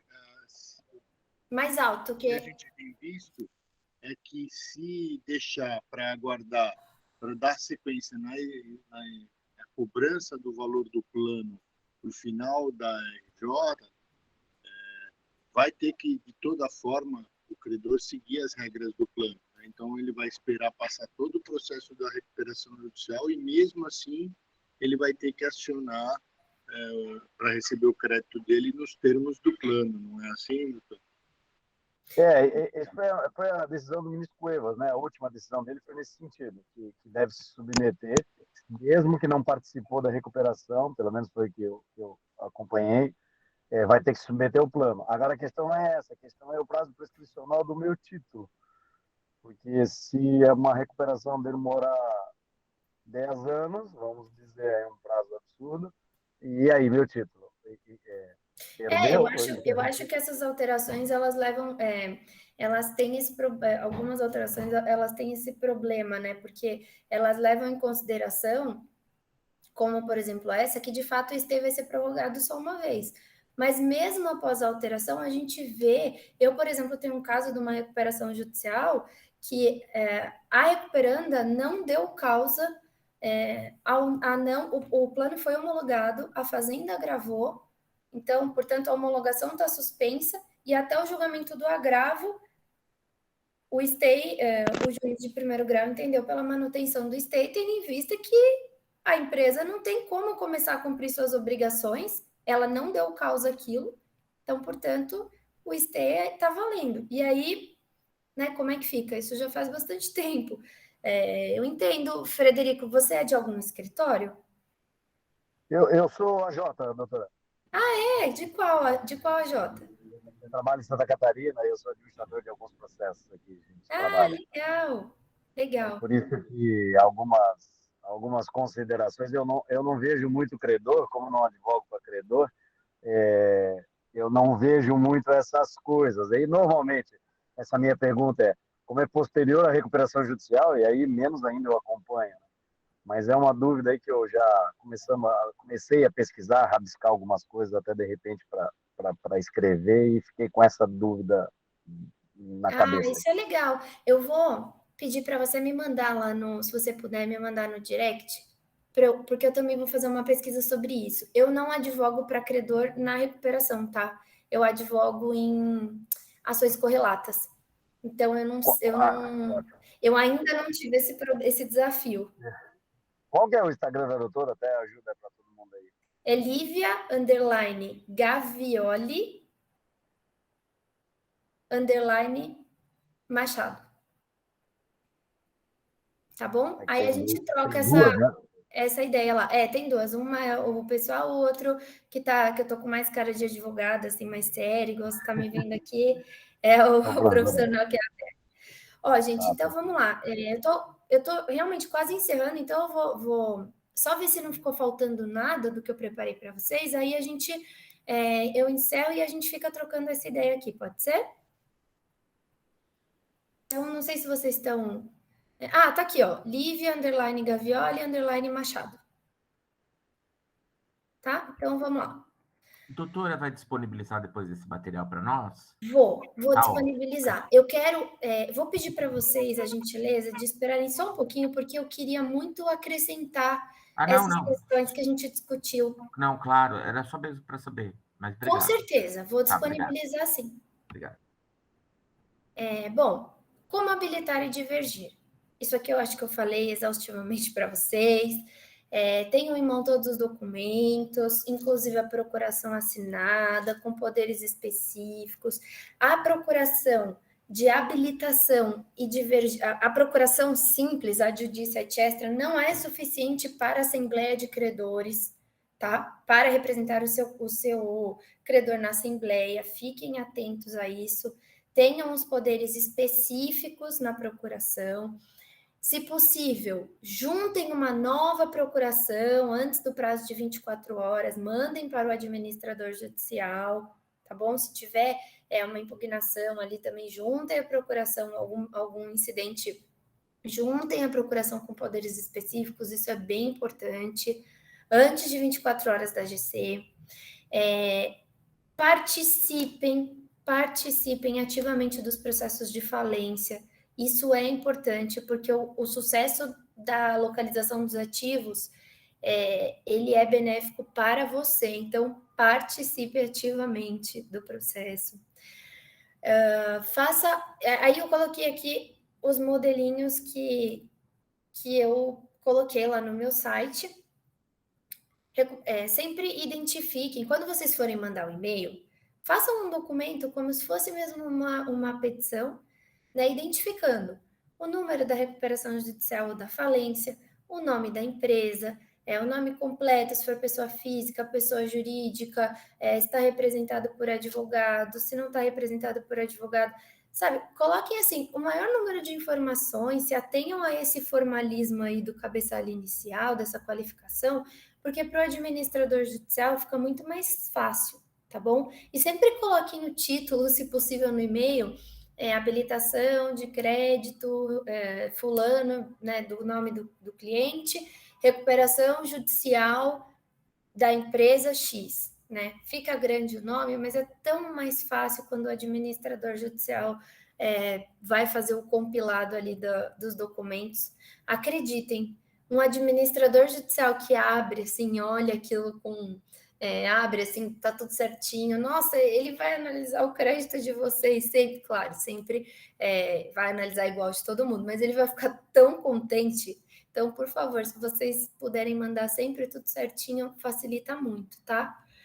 Aqui no caso de uma divergência, mandar o valor que consta na lista da recuperanda ou na falida e o valor que você está pleiteando, tá? Coloque sempre o número e o valor por escrito, porque muitas vezes pode acontecer com todo mundo, um erro de digitação, um zero a mais, enfim, sempre coloquem por escrito para evitar qualquer problema. Classificação do crédito, deem uma olhadinha lá no artigo 83. Deixa eu ver, meu crédito é decorrente do quê? Já coloquem também direitinho. E sempre o maior número de documentos possível, tá? Na habilitação de crédito, na divergência de crédito do credor trabalhista, com reclamação trabalhista já sentenciada, é essencial que sejam enviados cálculos homologados, para que o contador possa verificar ali qual a composição daquele crédito, para que ele possa fazer, junto com o administrador judicial, os cálculos, né, atualização até a data do pedido ou até a data da quebra corretamente, tá bom? Bom, aqui é o modelo da habilitação e aqui o da divergência. Aqui já existe esse valor que consta na lista apresentada pela recuperanda e aqui não consta, tá bom? Então, essa é a diferença entre um e outro. Aqui, das retardatárias, acho que a gente falou, vou deixar o artigo aqui, depois eu mando para vocês. Tem algumas questões mais específicas, como, por exemplo, a habilitação retardatária. Ali o parágrafo 1º é bem claro em relação a isso. Por que é importante, e aí falando com os doutores que me perguntaram sobre a reserva. Se você não fizer o pedido de reserva e fizer a habilitação retardatária, você perde o direito de voto na Assembleia de Credores, tá bom? Então, assim, com exceção dos titulares de créditos trabalhistas, se você é um credor quirografário, não fez o seu pedido de reserva e habilitou de forma retardatária, você não vota na AGC, tá? Isso é bem importante. Outra coisa, impugnação não julgada. Eu impugnei a lista do administrador judicial, tá lá reconhecido o meu valor por 50, mas na verdade eu tô pleiteando 100. E aí, como é que fica? Na Assembleia Geral, eu vou votar pelo valor incontroverso e o meu voto vai ser colhido em apartado do valor controverso da minha impugnação de crédito pendente.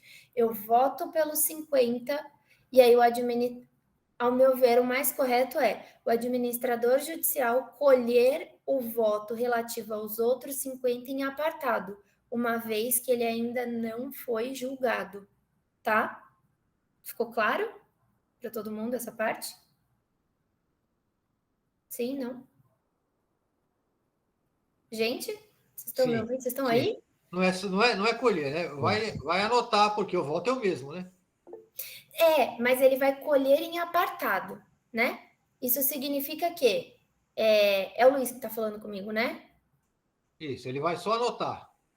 Ele vai ter um voto pelo valor reconhecido. Então, reconhecido 50, pleiteado 100. Desses 100, 50 estão lá reconhecidos. Eu vou ter o voto dos 50. Estou falando do credor que tem impugnação de crédito ainda não julgada. E esse valor excedente, esse valor que ainda está sendo discutido, você vai votar sim pela aprovação, mas como você tem a contabilização do valor nas classes não trabalhistas, você vai ter duas listas. Você vai ter uma dos valores que já estão julgados, que portanto é a que vale, né? E uma dos valores ainda em aberto, tá bom? E aí, quando terminar aquela votação, você vai olhar para aquelas duas listas e vai verificar, administrador judicial e juiz, se aqueles valores que ainda estão em aberto, se eles fariam diferença ou não na aprovação ou na rejeição do plano, tá? Isso é bem importante. E aí você submete ao juiz, tá bom? Ficou claro? Ficou. Então, gente, não deixem para fazer habilitações e Doutora, impugnações retardatárias. foi uma pergunta. Numa das aulas não. anteriores, é Sérgio falando. Numa das perguntas das aulas anteriores, foi mencionado que uma vez havendo julgamento, ou melhor, havendo a reunião dos credores, essa assembleia dos credores, não haveria mais como mudar o que for feito, justamente para dar segurança à assembleia. Um dos professores que antecedeu disse que, realizada a assembleia, tomar a decisão dos créditos, aprovar o plano daquela forma que foi aprovado, não haveria mais como se mudar nada. Por que motivo a gente está podendo separar os votos, como você mencionou agora, que eu não entendi? Esse voto do valor a ser pago diferenciado, que não foi reconhecido pelo credor? Não, ele não vai ser pago diferenciado. É que aqui a gente está falando de uma situação em que, por exemplo, quando o crédito ainda não foi julgado, ou quando você tem uma questão que pode modificar... Oi? Desculpa. Não, é que eu perdi o seu som, acho que a minha recepção aqui está ruim, desculpe. Voltei? Não, você está falando aí, mas eu não estou te ouvindo, infelizmente. Acho que perdi minha rede está balançando muito hoje aqui. Estou tendo problema de fazer luz aqui na região, talvez esteja caindo no servidor. Tá. É verdade, na data da... Não se preocupe que fica gravado isso aí, depois é disponibilizada a aula gravada. Ah, legal, tá bom. Na data da AGC, você a votação vai ser feita com os valores reconhecidos na última lista, seja ela o 7º parágrafo 2º, e o Sérgio saiu. Acho que o Sérgio caiu.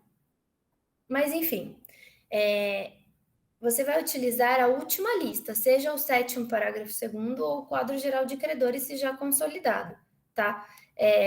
O que eu estou dizendo é o seguinte, se você tem impugnações de crédito com valores em aberto, é importante que o administrador judicial mostre na lista quanto aquilo alteraria, por exemplo, numa aprovação de plano, tá? Porque se você tem um credor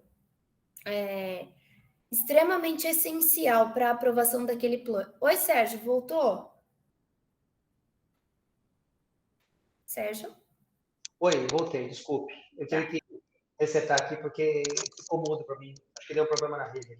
Tá, vou voltar então. O que eu falei foi o seguinte.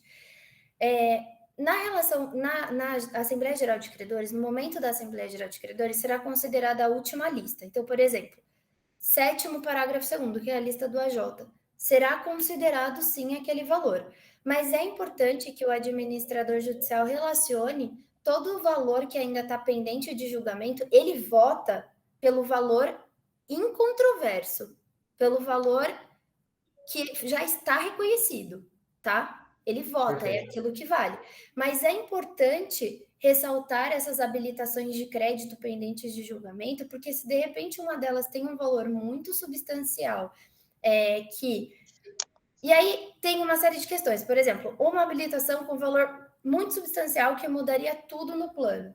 aí você tem que fazer uma análise mais apurada, se de repente aquilo poderia ser, se reconhecido aquele valor, se o credor poderia pedir, pleitear, por exemplo, alguma alteração. Você vai antever os problemas. Eu não vou dar caso a caso, mas você vai antever os problemas. Você vai conseguir entender ali qual que é o cenário final do que seria aprovado e qual é o cenário de aprovação naquele momento, tá? Ficou claro? Ficou bem claro. O que vale é a lista atual, o que vale é a última lista apresentada nos autos, seja ela do 7º parágrafo 2º, seja o quadro geral de credores consolidados. As impugnações ainda não juntadas, elas devem ser referidas para a segurança dos valores ainda não findados, dos processos ainda não findados. Eu tinha entendido, tá pelo bom? que ele tinha explicado nas aulas anteriores, que uma vez realizada essa assembleia, batido o martelo, que o valor é aquele e o plano vai ser dessa forma, mesmo que surgisse créditos posteriores, não haveria como mais mudar isso, né? Eu tinha compreendido isso pela explicação dos demais que vieram antes, né? Então não é isso, pode haver mudança? Não, é verdade, Sérgio. Você vai votar pelo valor que está relacionado ali no 7º parágrafo 2º de ser reconhecido. Mas, por exemplo, pode ter alguma impugnação de crédito de algum credor essencial para aquela recuperação judicial ou um crédito muito acima do valor que mude completamente aquele cenário, e aí eu acho que o juiz tem que ter conhecimento, por exemplo, daquele crédito para reconhecimento de um crown down ou de alguma outra forma de aprovação ou rejeição do plano, tá? Até porque depois os credores, quando se rejeitar do plano, os próprios credores podem apresentar um plano alternativo. Então, é sempre importante que você tenha esse cenário dos créditos ainda não julgados. Não que isso vá mudar alguma coisa como via de regra, mas como exceção, você pode antever um problema. Imagino que via de regra não mude, né? Não, via de regra não seja comum isso acontecer, né? Eu acho que você já viu acontecer isso nesse período que você trabalha com isso? Não, via de regra não. Obviamente que via de regra não, mas assim, por alguma exceção ou antevendo algum problema, é importante você relacionar quais são os valores que ainda estão pendentes de julgamento, tá? Antevendo um problema. Pode servir de argumento para algum credor insatisfeito, né? Exatamente. Então, eu acho que, assim, sempre antevendo os problemas, quanto maior o número de informações, mais fácil de lidar com os problemas e as situações futuras, tá? Porque os credores, eles vão agravar, eles vão impugnar, eles vão continuar discutindo, os credores que não estão de acordo com o plano, como vocês puderam ver com o Odair. Então, eu acho que é sempre importante que o administrador judicial traga essas informações para dar subsídio para o juiz, ou enfim, até para ele mesmo ali apresentar a manifestação. Obrigado por me esperar retornar aqui, tá? Obrigado pela gentileza. Imagina. Sérgio, você é da onde? Itu, São Paulo. Ah, tá. Mas você é advogado de credor, devedor ou recuperando? Não atuo nessa área. Estou aqui para aprender. Eu vim aqui para conhecer, que como eu sempre ouço falar, e eu queria conhecer mais, eu gosto de trabalhar com empresas, então eu queria aprender melhor essa área, porque eu tenho muita dúvida com isso. Por isso que eu estou aqui aprendendo. Legal, Sérgio. Obrigado. Beleza. Gente, deixa eu ver aqui ainda se falta mais algum slide. Nem vou, acho que acabou.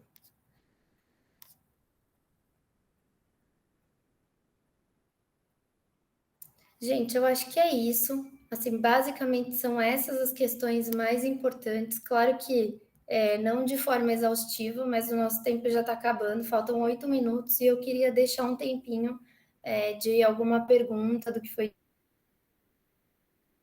alguma dúvida, se ficou pendente alguma questão que a gente passou aqui. Acho que é isso. Alguém tem alguma pergunta? Queria fazer uma pergunta ainda, Sérgio. Sérgio, eu queria te ver. Eu não posso, estou de pijama. Meio chato. Ai, Sérgio. Estou em casa, é meio chato. Só fazer uma pergunta seguinte: se a pessoa não se habilitar na recuperação judicial, ela pode se habilitar na falência? Pode, claro. Não há nenhum Quando problema? decretada a falência, sim. Quando da convolução da recuperação judicial em falência, o prazo, você pode vamos supor, você já tem lá a relação do 7º parágrafo 2º, foi votado o plano, rejeitado o plano, faliu. O administrador judicial, ele pode usar como base, ele deve usar como base aquela lista que já foi reconhecida, mas sem prejuízo em abrir novamente o prazo para que os credores tenham direito novamente, ali publicado no edital do artigo 99, de apresentar as novas habilitações, divergências e impugnações. Se você tiver uma impugnação em andamento, por exemplo, aí ela vai continuar em andamento, porque daí não faria sentido você apresentar 2 vezes a mesma impugnação. A diferença é que os créditos vão ser atualizados até a data da quebra e não mais até a data do pedido. Entendi. Então é possível, então. Tranquilo. Muito obrigado. Possível. De nada. Mais alguém?